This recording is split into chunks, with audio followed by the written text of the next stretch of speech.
Hello, it's update time again. Welcome to a lovely evening outside the house, and welcome to another video for EAD. I showed you the spacers on this thing a little while back, and I said that I think I wrote it on the end that I'm going to update you on sorting out the brakes and what have you before Cleethorpes. The Skyline is going to Cleethorpes on the 6th of June, and you can see there I've just started doing a little bit of colouring on the brakes. Decided to go for a bit of a wild and wacky colour. Having done the work on the R34, the pink, it's a very close match to the Dulac colour, and to be honest, against the black, I'm not sure if the video will do it justice, to be fair. In the light that I've got at the minute from the setting sun behind me, that I think looks awesome. I've done the other side front as well. I'm going to do the rears tomorrow. I'm also servicing the brakes obviously as I do it. The front pads are fine. The rear pads on the other side are shot because they overheated. I had a seized one, so I do need to replace the rear pads, but for now they're okay. Going to do the engine in a couple of days, but I just thought I'd do a very quick video, and I'll probably add on to this as we go.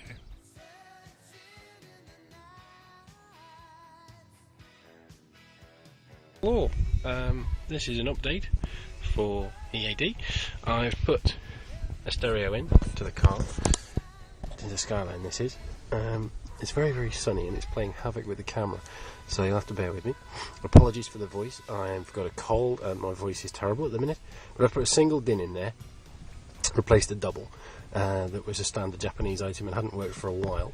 I've also had to rewire the driver's side speaker because I had a dodgy connection. I cut the end plug off one of the doors that I have hanging around for the stage of the spare doors.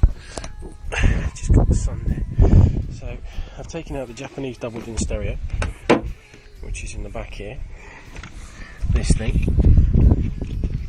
Zest is the Clarion, I think it is, Clarion make in Japan, and that thing was working fine, touchscreen and all sorts of things, with a cassette player behind it, but you can see the connections that it had at the back there. Right old pain these were, and the amount of wiring that I've dug out of this thing is unbelievable. All of this down here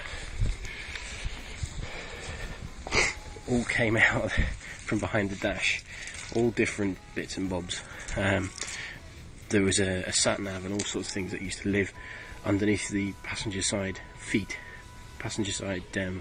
carpet where your feet would go, and also there was another few bits and pieces, box tricks underneath the passenger seat itself. So all this wiring is part of that, and I've replaced it with one tiny little piece of wiring, which is an ISO block connector.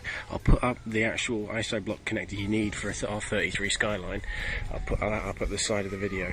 But other than that, that's all I've done really. I painted up the calipers, but you saw that earlier on. So that's it really. Right, I'm going to go off and die in a corner somewhere because I don't feel very well, and I'll speak to you soon.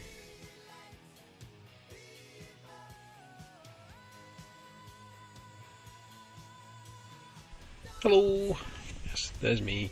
I'm in the stager. Thought I'd add this little bit on. I'm looking at the interior of the stager, and I have taken the centre console out. This is the centre console box. Yeah. Now I've got this complete section from here at the back there all the way forward from a leather car, but then when I started looking at it, the box itself is just 4 screws that come out. There's 2 at the back and 2 at the front, which gives easy access to underneath. Now, you can see that orange thing there. That's actually an SRS airbag, which I was quite surprised to find. It looks like we've got a side impact airbag on the stager. And also you can just see here, that is the G sensor for the 4-wheel drive. It's in the same position on the Skylines. And there was a debate some while ago as to whether or not Stager actually had a G sensor. Well, yes, it does, because that's the only way that the computer can deal with the inputs and tell the drivetrain where the power needs to go. It needs to have a G sensor to figure out what the car's doing. So just a little bit of information if you ever need to get to those two parts. I didn't know the thing had a side impact airbag, so that was quite nice to find.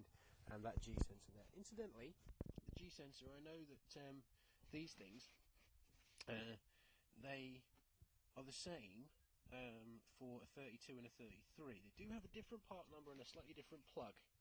Yeah, the 32 the plug sits on top. But all you need to do is a little bit of fettling with the plug and they will actually work. The internals are exactly the same. Reason I know that is the Skyline there currently uses an R32 one because the 33 unit that was in it failed. And I did a lot of research on the G sensors and bits and bobs. So it's a handy thing to know, particularly for me because I now have two cars with G sensors. There you go, a little bit of an add-on. I'm going to put the leather box in here and I'm going to change these old-fashioned door cards for the leather ones that match the rear door that I replaced a little while back. And hopefully I'll do that before it gets too hot. My driveway is in the shade here, which is why I can sit in this car, but when the sun comes round at the minute, I think it was about 30 degrees yesterday. Ridiculously warm. Hello, afternoon. Right, this is the old door off the Stager. Took it off a while back and I've decided just to take the door card off and have a look at what's in it, because I've got a little idea for the speaker. I've taken the speaker out, and if we go into the other room, this is the speaker that's come out the back of that door. Now, you may remember that was the original door that was on the Stager and was damaged in a crash. So the matching pair to this speaker, which I'm not sure if you can see there, that's a Kenwood, will be in the other door that's currently on the Skyline, the other rear door. Now, just behind me here, I've got the new door card on my other spare rear door. I'm going to swap off. I'll take that off. So I'm going to have a look and see what's underneath there in terms of speakers and bits and bobs. You see, it's a bit macky and black, so it needs a bit of a clean up.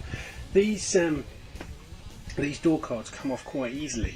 I've got the one that I took off just here, and if you've got a Stager here, you can see just here where my finger is a hole there. There's a screw in there that's hidden normally by this. This is the surround there for the for your door handle. So that just pops off carefully with a screwdriver. You can then undo that screw, and then if you start from the bottom of the door and lift up, then it all just pops off the bottom of the door. It has these little blue fixings here that should just pop off, but if you do it carefully you won't snap anything, and then you can just lift the door card off.